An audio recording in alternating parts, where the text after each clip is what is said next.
CGTN.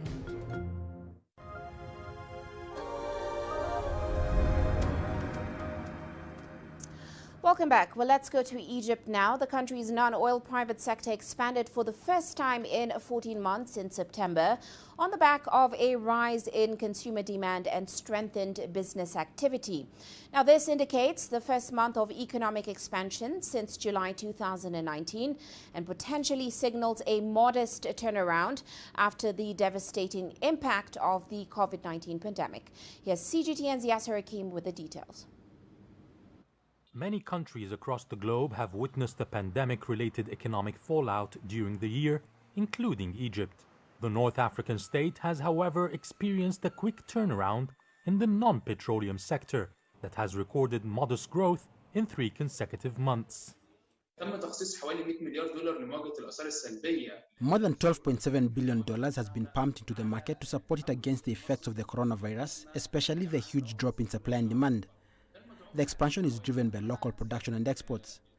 Exports this year are the second highest in the last 20 years for Egypt, while growth in businesses has been the highest in 5 years.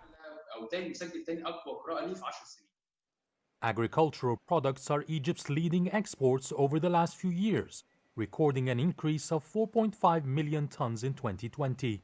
This has helped raise the gauge above the 50 mark that separates expansion from contraction. Multiple mega infrastructure projects funded by the government and constructed by local companies have given a major boost to the private sector. Real estate and industrial sectors have also received a lot of support from the government. This has created employment opportunities, more production, and more demand from local consumers, which translates into higher revenue for the private sector. While there is optimism for a strong economic outlook, there are still challenges that needs to be addressed.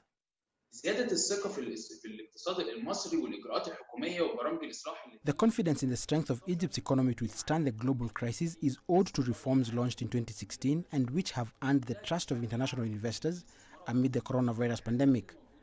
The monetary policy has succeeded in encouraging investors to look at Egypt, but what we need is to provide more facilities and less complicated procedures for new companies and industries to set up.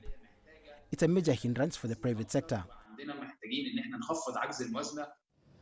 Although the numbers are positive, experts say there's still a lot of work to be done to achieve the targets set by the government in improving the economic outlook.